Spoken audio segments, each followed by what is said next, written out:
Hello students, आज हम study करेंगे जो tetragonal and square planar complex होते हैं। कॉम्प्लेक्स कंपाउंड का डी ब्लॉक के जो कॉम्प्लेक्स कंपाउंड होते हैं टेट्रागोनल एंड स्क्वायर प्लेनर, उनके अंदर जो है क्रिस्टल फील्ड थ्योरी को किस प्रकार समझाएंगे।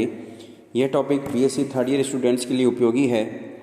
देखिए, टेट्रागोनल और स्क्वायर प्लेनर कोऑर्डिनेशन जो कॉम्प्लेक्स कंपाउंड हैं, इनमें क्या अंतर है कि जो टेट्रागोनल कंपाउंड हैं कॉम्प्लेक्स कंपाउंड, उसमें क्या है, जो अष्टफल की ज्यामिति है, उस अष्टफल की ज्यामिति में जो जेड अक्ष के साथ जो लिगेंड जुड़े हुए हैं मेटल के साथ, उनकी दूरी मेटल से बढ़ा दें। तो इस प्रकार क्या होगा कि जो मेटल के साथ जो लिगेंड चार लिगेंड एक्स वाई तल में हैं, उनकी दूरी तो समान है, किंतु जो जेड अक्ष के साथ में जो लिगेंड मेटल के साथ जुड़े हुए हैं, उनकी दूरी हमने क्या कर दी, थोड़ी सी अधिक कर दी। तो ये स्थिति जो है टेट्रागोनल कंडीशन कहलाती है। और स्क्वायर प्लेनर कॉम्प्लेक्स में क्या होगा कि जो है हमने अष्टफल की ज्यामिति में जो जेड अक्ष के साथ जो लिगेंड आ रहे हैं मेटल की तरफ, उनको हमने पूरी तरह से हटा दिया अनंत दूरी तक। ठीक है, तो ये जो है, इसको हम डायग्राम से थोड़ा समझ लेते हैं। ये अष्टफल की ज्यामिति होती है। यहाँ पर ये, अब इसमें क्या किया है, ये दूरी को हमने क्या किया है, बढ़ा दिया। यहाँ पर ये जेड अक्ष की तरफ जो है दूरी बढ़ गई, और ये एक्स वाई प्लेन है। ठीक है, ये चारों लिगेंड की दूरी क्या है, मेटल के साथ में लिगेंड इधर से आ रहे हैं। और स्क्वायर प्लेनर कॉम्प्लेक्स में क्या होगा, ये स्क्वायर प्लेनर कॉम्प्लेक्स है। तो कहने का मतलब है कि जेड अक्ष की तरफ जो लिगेंड थे वो क्या हो गए, एब्सेंट हो गए। तो यहाँ पे आप देखेंगे कि जो सीएफटी थ्योरी है, डी कक्षक का जो विपाटन होता है in the tetragonal and square planar complex, वो निम्न प्रकार से होता है।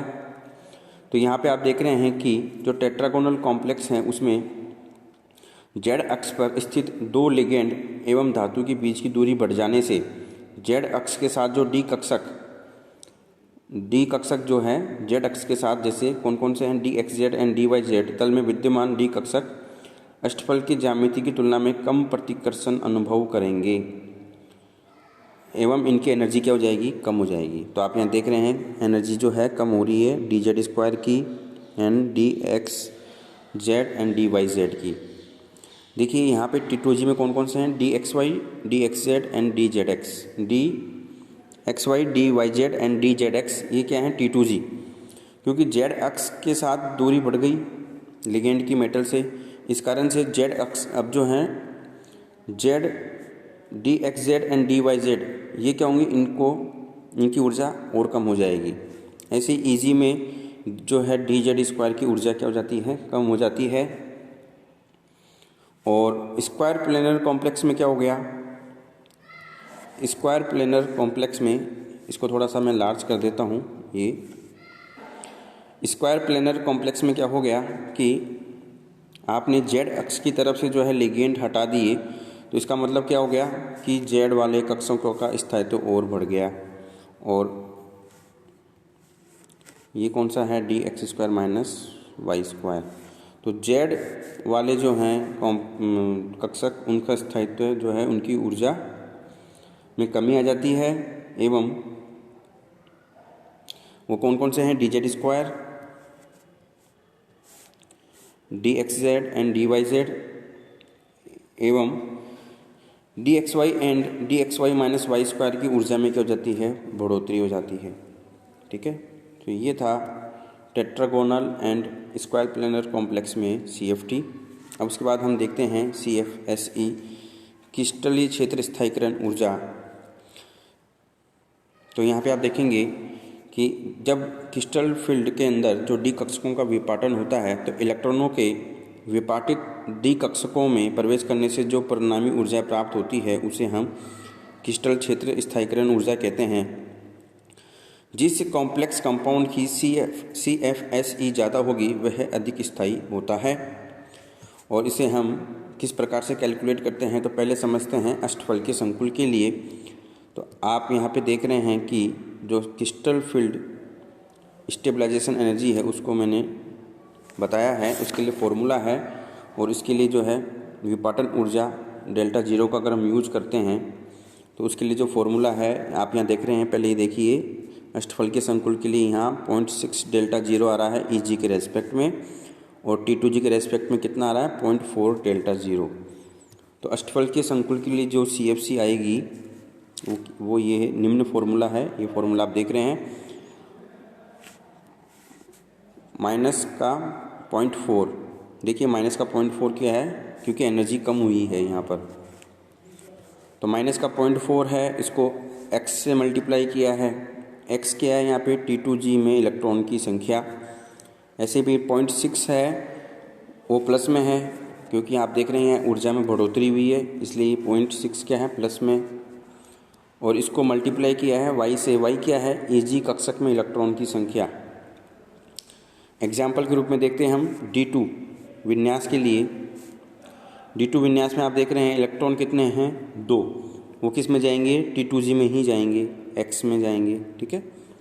EG में कक्षक होंगे नहीं, तो ये 6 वाली टर्म 0.6 वाली टर्म एब्सेंट हो गई। तो आपको क्या करना है 0.4 को गुना करना है 2 से, तो CFSE कितने आ गया माइनस का 0.80 जो है CFSE आ गया। लेकिन एग्जाम्पल अब लेते हैं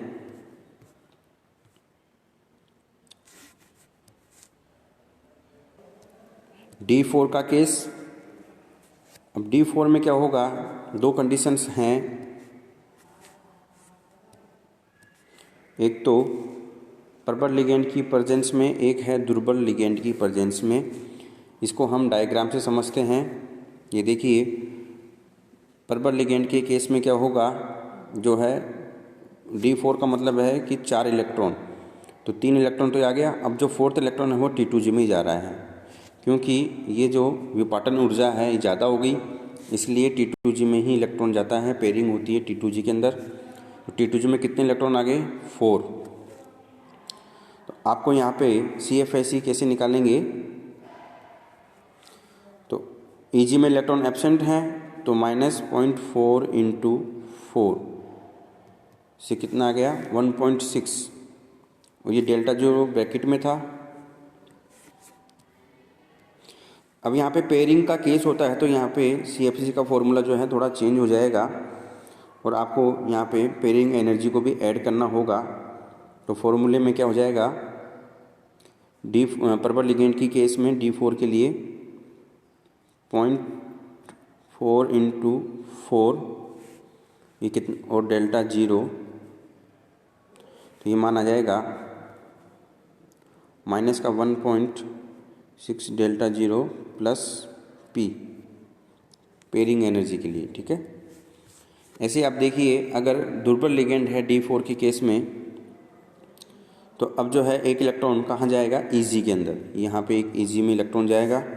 T2G में कितने इलेक्ट्रॉन रहेंगे 3 रहेंगे। तो यहाँ पे जो है पेयरिंग का केस नहीं है, तो यहाँ पे जो फॉर्मूला है वो वही वाला रहेगा जो भी अपन ने देखा था। तो अब आपको क्या करना है, यहाँ पर फॉर्मूले में क्या करना है,